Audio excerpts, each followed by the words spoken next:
All right, welcome. How are you doing, Good Jared? morning. I swear we were just together in the car about 4 hours ago. Coming back from a nice, beautiful Buena win down in Casa Grande. So welcome everybody to On the Field with Jon and Jarad. And what a beautiful, nice, cool, crisp, fall-esque morning. We're here at Keith Hampton Field. Live in charge here at Keith Hampton as the youth football is getting ready to play their games today, and maybe later on this evening you'll see us back here at this area to show a little bit of pride to the Guardians of ALA, American Leadership Academy. They've got a game this evening. So, Jon, let's talk about that dominant second half. Start off with high school, yes. Let's go with high school scores. So we got a beautiful homecoming win for the Tombstone Yellow Jackets last night. And, very good, yeah. We're able to pull off a good, solid victory with Palo Verde coming into town. And yeah, that score was... Palo Verde's a good program turning around, but they just didn't have enough. That defensive coach Benitez over there is doing real well. So Benson was able to have a great time and scored 49, I think. 49. 48. Oh, 48-0. Yeah, something like that. So Benson had a huge game. Wilcox had a game. No, Bisbee and Wilcox. They went to game overtime. Game of the week was game of the week. Very, very much. As much as we loved the game at Buena last night. With watching the highlights from the Wilcox game. I think we watched a little bit of it live. Bisbee. Yeah, so it went to overtime, and the score ended up 42-40. It all ended on a 2-point conversion, which was super, super cool. Like, it was fun to watch. We were watching it from the road. Are there any other scores we want to go over? St. David's continues to power through, and 49-0, right? 49-0 beats San Manuel, and looking forward to seeing Berrien here in the next week or two. It will be awesome. Get going again. They've got another bye week, so I talked to Coach Hampton yesterday, and they've got a second bye week in a row, so they've got 2 bye weeks, and they are currently third in the state. Wow. Yeah, their division's tough. And what he told me is top 4 go to the state playoffs. Oh my gosh. So they got to keep one of those spots. Okay, they got to hang in. They're good to go back into the state playoffs. Man, and they've moved up. So it's a new division. And they go in to play the team that they went up, and they were down a few players last time.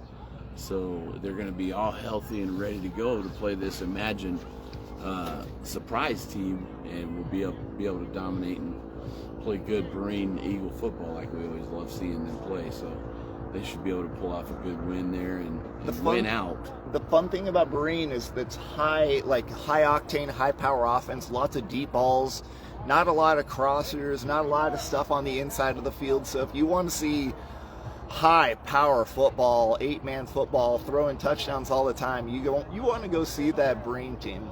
And it's fun to watch the shortened field and everything. It's nice out here. Yeah, it really is. Under the lights, it's really, really cool. So back to the Buena game. So we had 3 players going into that game tied with each other with 7 touchdowns each. And you talk about offense. Yeah. We have 3 guys that had 7 touchdowns already. It was so at the time it was Scrappy. Bonilla had 7 touchdowns. Michael Lujan and Jaden Thomas, right? Yes. And then by the end of the game, Jaden Thomas had 10 touchdowns. Scrappy had, I think that was 9, and then Lujan had 8 touchdowns. So 3 touchdowns on Thomas, 2 for Scrappy, and there was a ton of turnovers. The defense looked super, just amazing. The defensive line looked good. It looked like all the coverage was going very, very well. Their quarterback was a pretty decent quarterback, number 10. And then they had a monster of a wide receiver, a 6'7", 260-pound wide receiver. Can you imagine as a 130-pound defensive back going against a 6'7" monster, and this guy had a scrimmage play for 99 yards. It was a beautiful play. It was really cool. Despite it, happening against our team, it was just neat to see. It was. I mean, I wish I could have. I know it was us doing the commentary, but where was Chris Berman when you need him? Oh, he's rumbling and bumbling down the sideline. The young man go all the way. Yep. It was. He caught the ball on the sideline and he started running, and I don't know who, it might have been TJ Walker that had him wrapped up, but he's holding on. Drugged. Yeah, imagine being pulled by a large animal across the football field. Basically what it looked he like. Finally let go, and someone else tried, and then he had just broken free, and it was a 99-yard touchdown. Then later on in that game, unfortunately, that man came...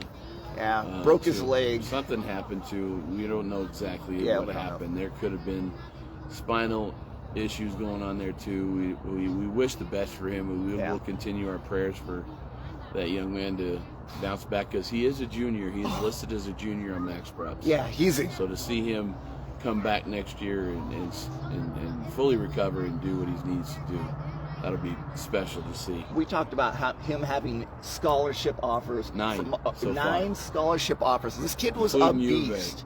In Arizona. I cannot express how much of a monster this young man was. And with being 6'7", 260, he's going to play tight end. Probably. They will convert but he him. Was so unless fast. he loses 30 good pounds that he can lose and increase his speed by the time he's finishing his senior year, maybe run track his senior year, and really focus on his running and getting his quick. speed was there, but the help. agility, I think he could have used some lateral agility work, but sure.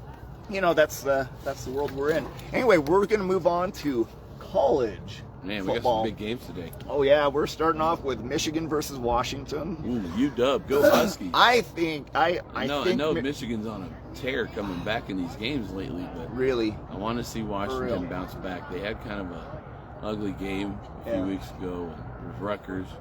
I know. I did not see Friday them losing to that. And I was just like, wow, come on. But it's bittersweet with Jed Fish going over there. I mean, he's going to do some good things for that program. As much as I felt, I'm not very happy with how he left U of A, but hey, we got Brennan, and we're still dominating over there in Tucson. And Tucson's going to have some exciting things going on this evening at 8 o'clock. I think it's FS1 will be on. U of A plays Texas Tech. The Red Raiders are in town. First home Big 12 game, John. It's going to be it should be awesome. Tucson, Arizona Stadium. Yeah, imagine that. Looking forward to seeing that. Next up, we got Penn State versus UCLA. So it looks like Penn State number 7 is Kelly, and they're expected to win by 28 points. Yeah, Penn State is expected to just blow out UCLA. I don't see them blowing them out like that. They barely scored 21 last week. Yeah, 21-9. Yeah, if that's the game they're going to play, UCLA has a really good chance at that. Yeah. We also had Navy versus Air Force. So that's an upcoming game today. I know, yeah. Ooh, I can't remember which one they call that, but and the military some kind of cup between those two. But go Navy. Me too. I agree. SMU versus Louisville. Louisville ranked number 22. Now Missouri versus Texas A&M. That looks like a real game. Ooh, Holy smokes! A good SEC matchup. Oh, that looks really cool. For Missouri is still ranked number 9. Texas A&M 25. Let's move down the list down to Pittsburgh versus North Carolina. That could be a good game. UMass. I'll say Pitt on that one for sure. Yeah, I actually. Yeah, you're right. Well, that's what they've got it prepared as. But I think North Carolina takes that game. I think North Carolina's playing for a whole different, True. They're going to go out there and just either break someone off or you're so bummed by everything going on over there that you just don't play. True. Okay, so we also got Northern Illinois versus UMass. So let's see who else. Iowa versus Ohio State. So Ohio State is ranked number 3. Yeah, I think that could be so much fun to watch. Iowa's defense. If it's in Davenport. I think it's in Ohio. If it's in Columbus, I think it's in that's going to be a ruckus house to play in too. That'd be so hard. You go to the Iowa Stadium at night. Yeah. It is something to deal with. Dude, imagine beating Ohio on their home turf one time. That could happen too. They're very good. We've got Auburn versus Georgia. That doesn't look to be as great of a game. Ole Miss versus South Carolina. Alabama versus Vanderbilt, so that shouldn't be much of a game. Clemson versus Florida State. Florida State's wheels are falling off. Oh, they fell off game 1. Yeah, that looks like week 2. There's also Miami versus Cal, so that could be kind of cool. Kansas versus Arizona State. That looks like it's going to be a close game. Yeah. Rock Sock Jayhawk. All day long. And then here's a fun one: USC versus Minnesota. I like PJ Fleck. I like his energy. I was talking to you about him last night. He's one of my favorite coaches. Yeah, he's a monster. Football right now, and I like to see him turn this thing around, get something going for Minnesota, and prove that they're, Big Ten worthy, and don't like these new opponents that are coming in with USC and these other guys. Yeah. Talk about NFL a little bit. Yeah, let's go back to, unfortunately, that wonderful game on Thursday night. Yeah, that was a bummer. Between the two teams, we pulled up. Falcons versus Bucks. Yeah, man. And that was another overtime game. Yep. 36-30. So the Buccaneers could not pull that one out versus ATL. ATL looking really good right now. Cousins put together a heck of a drive at the end. 4 touchdowns. Yeah. No interceptions. He had a good game. As much of 509 passing yards. Yeah, that's a big game. It's huge. Got to give him some respect for that. All right, so we're going to move into NFL. So Giants and Seahawks play at 1:30 today. Nope, Sunday, tomorrow. Yeah, what day is today? All right, Sunday, Seahawks, Giants. We got Jets versus Vikings. Who do you have in the Giants game? I'm going to go Seattle. Me too. They played hot last week. And they're going against Giants. Yeah, it's just the defense is not there. Geno Smith with the best deep ball in the NFL as far as I'm concerned. Deep ball only. After 25 yards, he's the most accurate quarterback in the NFL right now. I mean, okay, we'll go with that, John. None of that medium. I don't think so, Tim, as Al would say on Home Improvement. Right. Well, you just kidding. Well, tell That's why we're on the show to do it. That's right. Yeah. That's what we're here for. Okay, we also got Jets versus Vikings. So. Oh, Minnesota. Yeah, Minnesota's just on fire. Just tearing it up. I'd love to see that. Dolphins versus Patriots. What are you thinking about that one? Patriots. Yeah, I'm taking the Patriots in that one too. All 3 of our picks are the same. They're just not quite going to be there with. Well, they don't have a quarterback, and the other team has 2 quarterbacks that you can start. So, I mean, that's the way I'd go. Anyway, we got Carolina Panthers and the Chicago Bears. Oh, what do you do in that one? Well, we'll see if the Red Rocket's going to be ready. Yeah, if it's the we're live. We're live right now. Yeah, it's all right. I was gonna say I can set up right here. That's fine. So Carolina Panthers versus the Bears. Like 2-3 minutes or so. We've got Caleb Williams versus. So I'm thinking Caleb Williams as the Bears. The Bears defense. That Panthers team is looking so hot. But they're competitive again. Jags. Now, what are we doing with the Jags versus Colts? I keep picking the Jags, and the Jags keep losing. So at some point, they're going to win. I'm going to go Jags. They've got to win at some point. I'm not sure Brissett's AJ has to leave. You have to make shirts for the other two. Okay, we got the Buffalo Bills versus the Houston Texans. Oh, boy. Houston all the way. I got the Bills. Good. We're splitting it up. Good. That's a 1-point spread is what they're saying. Wow. 50 points. So that could be anybody. That's really anybody's game. We got the Bengals versus the Ravens. I love these AFC North games. So I want to see Joe. I want to see Joe win, but Ravens came back last week. You got if you shut down Henry though, you you've got a chance. Can they? I'm picking the Ravens in this one. I'll go the opposite. I'm going to pull off with the Bengals. Okay. Got to go with Slim Shady. That's the worst haircut in football. We got the just bleached. Yeah, it's gross. Whatever it is. Browns versus Commanders. Commanders, right? The running game is unstoppable. Jaden Daniels is terrible. Defense looks fine, dude, and it's only a 3-point spread. Those people are ridiculous. I'm picking the Browns, or I would pick the Commanders in every facet of this. Vegas versus Denver. What do you see on that one? A little bit of controversy going on with the Vegas staff. Yeah. Right now, Antonio Pierce just got. I know. Some investigation was finished at Arizona State. Right. He was some kind of mole for them for 12 years. What? Yeah, you have to check that article out. Okay. There's some kind of weird thing happening. So that he might be clouded with that. Even though he's got to get game ready as a head coach. But if he ever wants to go back to the NCAA, he ain't going nowhere.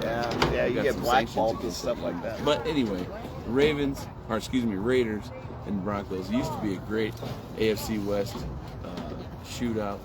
I see it happening again, so this could be a big turnaround for both teams, and we might see like a 28-27 kind of game. Yeah, we've got. I'm thinking that it's going to be the Raiders in that game, though. Yeah, so I'm picking. I'll go with the opposite team. You're going Denver. Yeah. Bo Nix, huh? Yes, sir. Okay. The old 40-year-old coming out of college. He is looking good, and it's only. It's fine. So this is another game great game. right here. Cardinals versus Niners. I'm going with the Redbirds. Niners are too banged up. Yeah, they do look pretty beat up, but they do have Brock Purdy. So True. And it's in San Francisco. He's a local boy. Is he from Arizona? Gilbert. Very cool. Gilbert High School. I'm gonna pick the Niners in that game. Packers versus Rams. Where are you taking in that one? Depends on what Jordan Love comes out. Yeah, which Jordan Love comes out. He did not look that great. Will the real Jordan Love please stand up? Right. Or are they going to put Patrick Willis back in? Malik. Patrick Willis, linebacker. Yeah, Malik Willis. You're at the 49ers still, so my brain is all over the place. No, it's all right. It's early. Malik, if he comes in, he's one-dimensional, so they can shut that down fast. The Rams looked hot last week. Dude, they did look good. Bounce back a little bit. With all these injuries, what are we going to do? I don't know. So I'm picking the Packers in that game. Yeah, we can go Packers for sure. Steelers versus Cowboys. This is an ancient rivalry. This is in the stone tablets. Yes, it is. I saw Moses hanging out with these the picks on this game. Yeah, man. The Steelers and Cowboys. Yeah. It's going to be a dominant defensive. From the Steelers? Yeah. Yeah, I think it's the Steelers in that game too. Cowboys, they're a head case. And that's is that the Sunday night game? It's a nice soap opera right there. Oh man. And then what else we got? We've got Monday Night Football. Monday Night Football. Dun, dun, dun. We got the Chiefs versus the Saints. Of course, it's going to be the Chiefs. 2 words. Everybody watching? Who dat? Who dat? You're picking the Saints. Oh God. NFC South all day. That's who I pick. I go with my conference. Okay, that's cool. I respect that. And then the Thursday night game. This is another Niners game, but versus the Seahawks. Seattle or San Fran? Seattle and San Fran. Where is it? Oh, shoot, Seattle. It's a hostile environment. The 12th man. Dude, I'm taking Seattle every time in a game at home. Yeah, but Niners, they've got a big history. They do. So I don't know. I'm going to have to go with the Niners squeak it out if they get CFC by then. CMC's really, we'll see how he's feeling. And he gets Is he coming? He's got Achilles injuries. Yeah, I'm not expecting. He went across the pond, as they say, to get treatment. Yep. So we'll see if that treatment's helping. And so, if you're in the mood for football today, Saturday football, if you want to come out, there's some football here at Keith Hampton Football Field. It's gonna be all day long. We're gonna be doing a game late tonight, the Breen game. But this morning, you got the young guys. They look like 3rd or 4th graders. But this looks like I see some of my students and their third graders. Okay. So I think this is 9U and 10U. Very cool. Getting ready to play right now. The Colts versus Tucson. I don't know what Tucson's mascot is, the red team, but they're here and they're already setting up. It's pretty cool to see our youth guys. Yeah. The coaches line up their helmets. Oh, dude, so if you fun can to see this, it's a great atmosphere. You got people in the stands already. So come on out, check it out. We got and then, pro football tomorrow, college football today. We might see you back here live at 6:15 this evening. We'll see. Please check back in. We'd love to see you guys again. Might be out here for the ALA game. So looking forward to some 8-man football. Showcasing 8-man football. Yeah, some good times. All right. Well, from Cool FM, this has been On the Field with Great Jared time and up here, John. Bright and early at the Hampton Memorial Field. Yeah. Beautiful. Top row. Great seats at 6 a.m. Yes, sir. always nice to get out here and check this out. All right. Well, for Jared Young, I'm John Berger. We'd love to thank you. And check back in later. Have a good evening. Or have a good morning. Have a good morning. Have a good day.